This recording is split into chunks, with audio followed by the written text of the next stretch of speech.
রান্নার প্রতি আমার একটা নেশা রয়েছে খুব আগের থেকেই। আমি রান্নার জিনিসটা খুব পছন্দ করি। তো শবে বরাতের রাতের আগের দিন আগের রাত আমি কিন্তু ২টা পর্যন্ত কাজ করে তারপরে দিনে আমি খুব তাড়াতাড়ি করে সবকিছু রান্না করে নিয়েছিলাম। অল্প কিছু খুব তাড়াতাড়ি যে আমি কিছু হালুয়া করব, সুজি করব এর জন্য। এরপরে আমার মেয়েকে দুপুরবেলা ঘুম পাড়িয়ে দিয়েই আমি আমার হালুয়া এবং সবকিছু কাজে ব্যস্ত হয়ে পড়ি। কিন্তু দুর্ভাগ্যবশত আমার মেয়ে কিন্তু খুব তাড়াতাড়ি উঠে গিয়েছিল। সবসময় কিন্তু সে সমানভাবে ঘুমায় না। কিন্তু অনেকেই মনে করে আমি আমার মেয়ের কারণে নাকি অনেক কাজ করি না। কিন্তু আমি মনে করি যে আমার একটা ছোট্ট সংসার, সেই সংসারটাকে আমি নিজের হাতে গোছাতে পারি যেন। আর আমি সবসময় চাই আমার সংসারটা যেন আমি নিজের হাতে নিজের স্বপ্নের মতো গোছাতে পারি। আর রান্নার কাজটা আমি সবসময় একটু বেশিই করার চেষ্টা করি, কারণ আমার খুব ভালো লাগে মানুষকে খাওয়াতে। কারণ আমার মনে হয় যে রান্না যদি করি, যদি মানুষই না খায় আর কিছু না বলে, তাহলে রান্না করার মানেটাই কি? আমি সবসময় চেষ্টা করি সব অকেশনের জন্য কিছু স্পেশাল কিছু রান্না করতে পারি, সবাইকে খাওয়াতে পারি তাদের।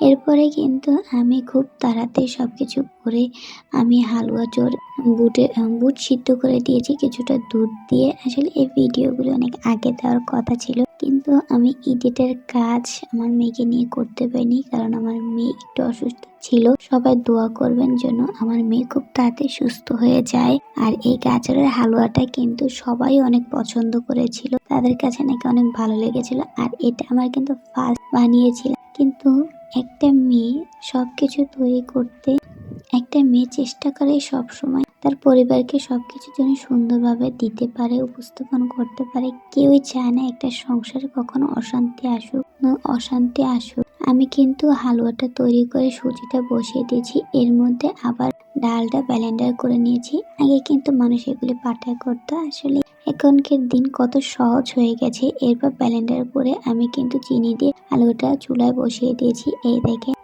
আমাদের কিন্তু শবে বরাত ছিল ভ্যালেন্টাইন্স ডেতে, অনেকেই ভালোবাসা দিবস পালন করেছে। কিন্তু আমি এবার চিন্তা করলাম যে ভালোবাসা আর শবে বরাতের রাতে একসাথে দুটাই করে ফেলি। এর জন্য একটা সুন্দর সাজ দিয়ে কিন্তু সুন্দর সুন্দর হালুয়া আর গাজরের হালুয়ার শেপ দিয়ে নিয়েছিলাম। এরপর চালের রুটি বানিয়ে নিয়েছি।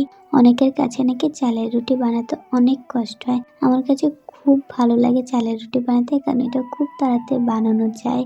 আসলে অনেকে বলে আমি নাকি কাজে ফাঁকি দিই, আমি নাকি কাজ করতে চাই না। কিন্তু ভাই, আমার মনের ভিতর কি চলে সেটা আমি জানি। আমি সময় চেষ্টা করি আমার সংসারটা একদম আমার স্বপ্নের মতন যেন হয়। আমি সব সময় চেষ্টা করি আমার সংসারটাকে আমার মতন করে সুন্দর করে গুছিয়ে নিতে, সবকিছু সবার আবদার পূরণ করার চেষ্টা করি। আর অনেকে বলছিল এগুলি নাকি আমি বাচ্চা নিয়ে করলে আর আমার নামাজ পড়া হবে না, কষ্ট হবে, আর কিছু করতে পারবো না, শুধু এগুলো করলেই হবে, এগুলো মেন না। কিন্তু মনের ইচ্ছে থাকলে সব সম্ভব। আমি এগুলো তৈরি করেও আমি সুন্দরভাবে আমার সালাদ আদায় করে নিয়েছিলাম। এর মধ্যে আমি আমার বাবুকে ঘুম পাড়িয়ে সব নিজের মতো করে সুন্দর করে গুছিয়ে নিয়েছিলাম। সবাই একটু দোয়া করবেন যেন আমি আমার স্বপ্নগুলো পূরণ করতে পারি। সবসময় আমার বাচ্চা যেন ভালো থাকে, সুস্থ থাকে। সবাই একটু দোয়া করবেন। আজকের জন্য আল্লাহ হাফেজ।